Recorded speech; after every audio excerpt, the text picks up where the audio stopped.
How do we navigate in times when it seems everyone is easily offended, and that people are quick to cry foul in a way that can seem like they're overreacting? My best advice is to aim down the middle, and when in doubt, take the most conservative approach. If your tendency, like mine, is to give people a hug when greeting them or if they seem upset, be sure to check in with them if you're unsure if that hug is actually welcome. We never know what things people have experienced in their past. Where we intend the hug to be calming or positive, they may have had a time in the past where hugs were forced on them or were a precursor to some kind of violence. Welcome to Medical Money Matters, the podcast where you can find experts, answers, and resources so that you can achieve mastery over the financial and business aspects of your practice. Hello, everyone. I'm your host, Jill Arena. I began my career in accounting and finance, and I have more than 30 years of experience running medical groups. I own and operate a national healthcare consulting and revenue cycle company, and I am the author of Physician Heal Thy Financial Self. In 2020, I co-founded the Physician Leadership Project, and my passion is to increase financial and business literacy for physicians. Episode 40, Mitigating the Risk of Sexual Harassment in Your Practice. Today we're diving into a serious and important topic, sexual harassment in the workplace within physician offices.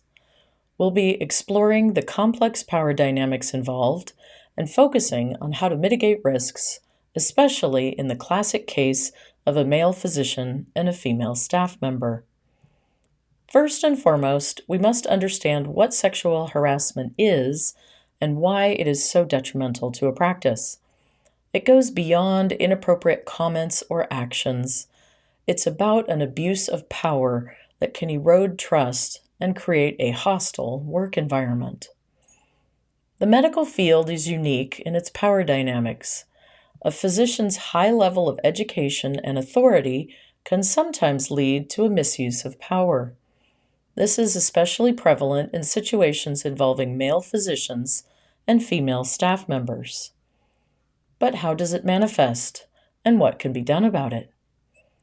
Recognizing the problem.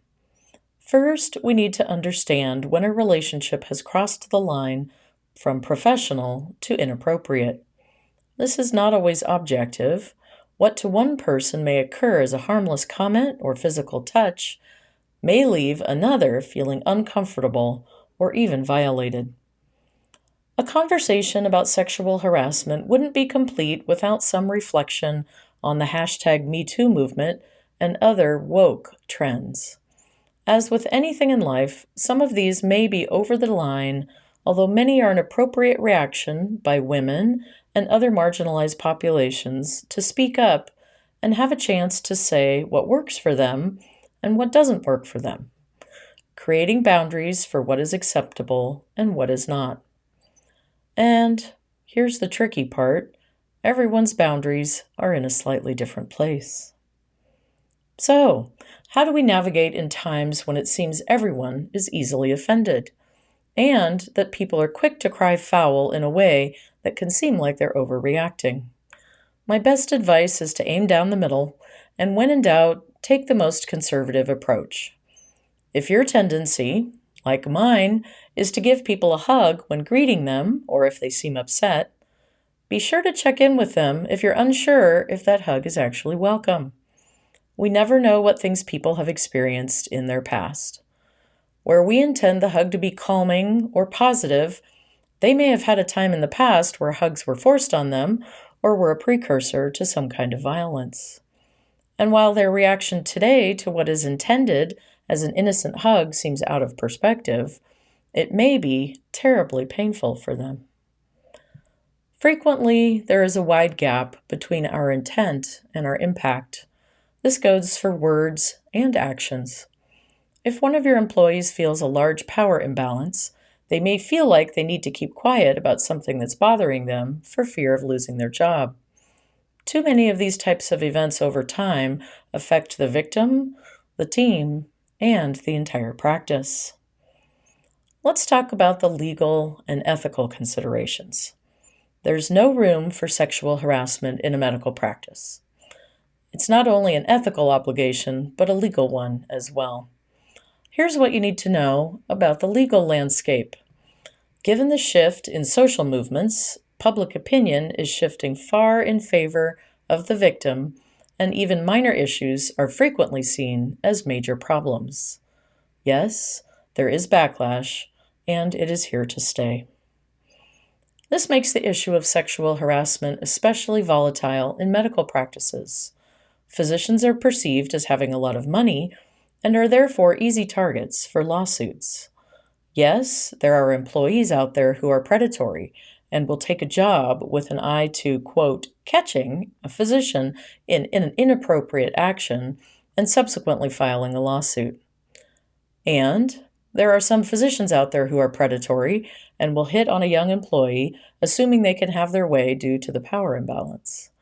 Both situations create extreme risk for the practice as a whole. There's an aspect of sexual harassment that is often overlooked, but is incredibly vital in understanding and addressing the issue. It's the fact that harassment is often in the eye of the beholder, and increasingly court cases are decided that way. Federal and state laws governing sexual harassment are being revisited, and landmark cases are in the news daily. What one person might see as a harmless comment or gesture might be perceived completely differently by someone else. HR laws recognize this subjective nature, focusing on how the behavior is received, not necessarily how it was intended. This doesn't mean that intent is irrelevant, but rather that it's the effect on the individual that often determines whether behavior qualifies as harassment. This can sometimes lead to misunderstandings, making clear communication and education even more essential. As leaders, one of the most important things we can do is to encourage empathy and awareness. Building a culture where team members are sensitive to the perceptions and feelings of others is key. This includes training that helps staff recognize how their words and actions might be perceived, and fostering an environment where everyone feels comfortable communicating their feelings. This can be confusing and frustrating, and there is room for everyone to learn a bit about their own communication and how it impacts others. This also challenges physicians and leaders to think beyond their own perceptions to understand those of others. Since harassment can be subjective, it's crucial to have reporting protocols that take the individual's perception into account. This means creating a space where people feel comfortable sharing their experiences without fear of judgment or retaliation. This subjective nature of harassment adds complexity to the issue, but also offers an opportunity for growth and understanding within a practice. By acknowledging that harassment is often in the eye of the beholder and taking proactive steps to address it, a practice can create a more empathetic and responsive environment. Creating a safe and respectful work environment is key. Here's how you can work to mitigate the risks. First, clear policies that are unambiguous and reflect a zero tolerance for any kind of harassment. Second, training and education are key. Many people don't really talk about harassment because it's an uncomfortable topic. At times, it can be charged. Implementing comprehensive training for all staff members can create a sense of equality and inclusivity. Third, keep open communication channels. When you encourage open dialogues, assuring confidentiality of all staff members, you show them that open communication is valued. Then, it is imperative to address their concerns promptly. Sexual harassment is a grave matter, but with the right approach, you can protect your practice and build a culture of respect and integrity. It's about doing some good for your practice and for the people in it. Thank you for joining me today on Medical Money Matters. Be sure to like or follow to receive upcoming episodes automatically. Join me for our next episode where we'll discuss amplifying voices on your team. You can find more information online at medicalmoneymatterspodcast.com and you can sign up to be notified when enrollment opens for the Medical Money Matters e-learning program for a mini MBA, physician style, which will carry CME credits and will be released in upcoming months.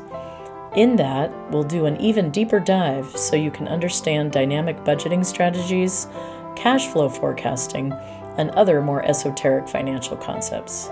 We've included those links in the show notes.